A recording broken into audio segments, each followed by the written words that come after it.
sommes le 1er décembre, la communauté internationale célèbre la journée mondiale de lutte contre le VIH-Sida. C'est une journée qui rappelle aux uns et aux autres de la présence du VIH-Sida. C'est une journée où on sollicite l'engagement de tout le monde pour également faire une évaluation, parce que vous savez que le VIH-Sida, c'est toute l'année. Et la journée du 1er, c'est une journée pour faire une évaluation, pour voir à quel niveau sommes-nous situés par rapport à l'année dernière et qu'est-ce qu'il faut prévoir pour l'année à venir. Et donc, c'est un jour d'engagement, comme on le dit, engagement partagé pour faire de sorte que chacun puisse apporter sa contribution dans le cadre de la lutte contre cette maladie. Quand je parle de contribution de chacun de nous, c'est quoi? C'est la prise de responsabilité qui est une responsabilité partagée, comme le dit le thème, une responsabilité partagée parce que ce n'est plus une affaire d'une seule personne. On ne peut pas faire la lutte contre le VIH-Sida en se basant sur ses propres connaissances. Il faut penser aux autres, il faut partager avec les autres. Voilà ce que signifie la journée d'aujourd'hui. Alors déjà, comme le sida, le mot le dit, le sida, c'est bien entendu la maladie qui est causée par le virus du VIH. Ok? Donc le microbe, pour être plus simple, le microbe qui cause la maladie du sida, c'est le VIH. Et heureusement pour nous aujourd'hui, pour ne pas dire heureusement, oui, mais il faut le dire ainsi, que les malades atteints du VIH, nombreux ne développent plus le sida.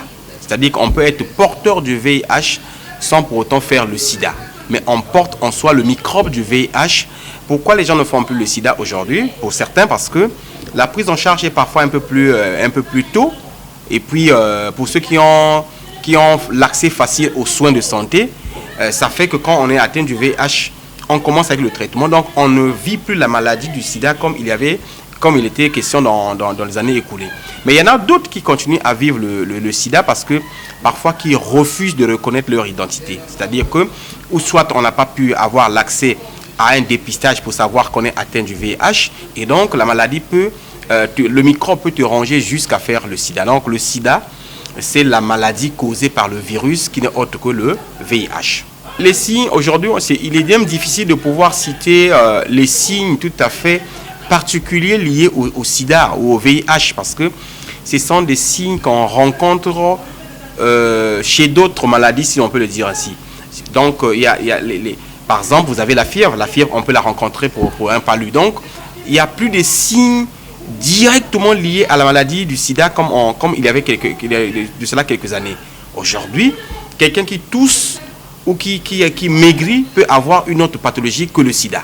D'accord? Donc, je ne peux pas ici et maintenant vous dire telle personne qui manifeste tel signe, ça veut dire que c'est le sida. Par contre, quand vous constatez que il y a une diarrhée, par exemple, qui prend du temps, qui passe un mois sans finir, il y a une toux qui prend du temps, il y a une fièvre qui est là de façon constante, il faut déjà penser à faire cet examen pour écarter cette hypothèse. Et si jamais on a fait l'examen, c'est positif, à ce moment-là, on se met sous ce traitement. Donc, je ne peux pas vous donner les signes spécifiques aujourd'hui du sida. On avait dit qu'on avait 3 bateaux. À l'époque, on parlait du bateau abstinence, on parlait du bateau fidélité, on parlait du bateau port du préservatif. J'insiste un peu sur le tout dernier, pour ne pas dire que je ne veux pas parler de la fidélité ou sinon de l'abstinence, mais enfin, nous qui parlons souvent aux jeunes, on leur encourage de penser à utiliser aussi le préservatif. Parce que la fidélité, oui, parfois devant nous, ils disent on est fidèle, mais parfois on ne sait pas derrière ce qu'il se passe. Donc, ce qu'il faut faire pour éviter le VIH, c'est d'abord le port du préservatif. Et aussi faire que pour réduire le risque du VIH, c'est réduire le multipartenariat, c'est-à-dire qu'avoir beaucoup de partenaires sexuels. Quand on a beaucoup de partenaires sexuels, eh bien, c'est une source qui peut faire à ce qu'on attrape facilement le VIH. Donc, si on diminue les partenaires sexuels, on réduit considérablement le risque. Il y a qu'il faut porter le préservatif, il y a aussi qu'il faut être fidèle, tout en se rassurant que votre partenaire est également fidèle à vous. Maintenant, pour ceux qui peuvent s'abstenir, voilà, c'est l'un des moyens. Mais ça ne vous met pas à 100% à l'abri de la maladie parce qu'il y a aussi qu'on peut, si on part à l'hôpital, si on utilise les objets tranchants, ainsi de suite, on peut courir le risque. Donc, ce qu'il faut faire, c'est être fidèle, utiliser le préservatif, diminuer tout ce qui constitue comme risque lié à la transmission du VIH. Aujourd'hui, en dehors du sida en tant que maladie, pour laquelle il faut mettre en place des stratégies de lutte, il y a également une autre gangrène qui n'est autre que la discrimination et la stigmatisation. Point n'est besoin aujourd'hui de pouvoir stigmatiser quelqu'un qui est atteint du VIH. On dit bien tout le monde peut attraper le VIH. Je dis bien tout le monde peut attraper le VIH. Même si chacun peut l'éviter, tout le monde peut l'attraper d'une manière ou d'une autre. Donc, ça ne sert à rien de stigmatiser une personne. Ça ne veut pas dire que celui qui porte le VIH, il a eu un comportement peut-être irresponsable vu de sa sexualité. Non, le VIH aujourd'hui, même les enfants l'attrapent, malheureusement. Donc, la stigmatisation aujourd'hui, c'est une autre forme de lutte, de travail que les associations ou sinon toute la société doit faire pour que nous puissions ne pas stigmatiser les autres, ne pas discriminer les personnes atteintes du VIH-Sida. Ça ne sert à rien de les stigmatiser. Bien au contraire, ces personnes atteintes du VIH-Sida ont besoin d'avoir à côté d'eux leurs parents, leurs collègues, leurs frères et sœurs pour qu'ils acceptent leur statut et les accompagner jusqu'au traitement. Le dépistage aujourd'hui, je pense que dans les centres habilités, c'est important d'ailleurs de pouvoir faire son dépistage. C'est l'occasion aussi pour nous de lancer un message à toute la population.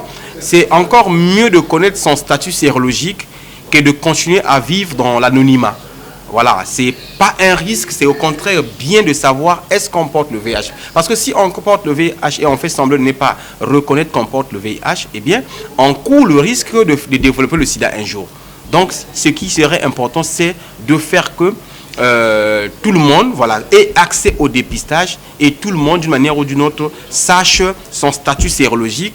Quand on connaît son statut, on a la possibilité de se mettre rapidement sous traitement. Mais la prise en charge est effective, hein, au-delà de ce qu'il y a beaucoup de problèmes aujourd'hui liés à la Covid-19 qui a tout chamboulé, comme on le dit. Mais la prise en charge, je pense qu'il y a tout un programme là-dessus. La prise en charge est effective. Quand on atteint du VIH, il y a un programme où les médicaments sont donnés gratuitement aux personnes atteintes du VIH. Donc, je pense qu'il y a eu une avancée significative dans notre pays qui a permis de faire à ce qu'on puisse même réduire le taux du sida. Réduire le taux du sida, c'est-à-dire que grâce à la prise en charge qui s'est faite plus tôt, eh bien, beaucoup de malades n'ont pas pu développer ce que j'appelle ici la maladie du sida. Bien qu'ils portent le VIH, mais grâce aux médicaments, beaucoup de personnes portent le VIH sans même être malades. Vous avez vu qu'il y a même des mamans qui parfois portent le microbe, mais ne peuvent plus transmettre ce microbe-là à leurs enfants. Donc il y a des mères atteintes du VIH, mais qui accouchent des enfants sains.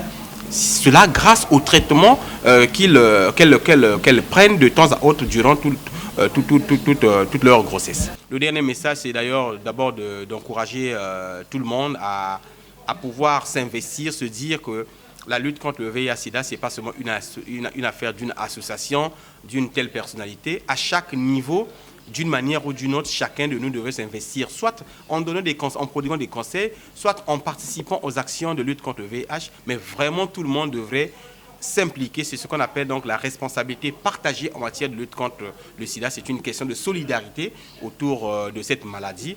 Et aussi vous remercier, vous les médias, pour le travail que vous nécessitez d'abattre, parce que c'est grâce à vous exactement que les gens ont l'information. C'est solliciter également aux médias de pouvoir avoir des programmes spécifiques sur ces questions-là qui permettront, n'est-ce pas, aux populations d'avoir les informations de qualité sur cette maladie.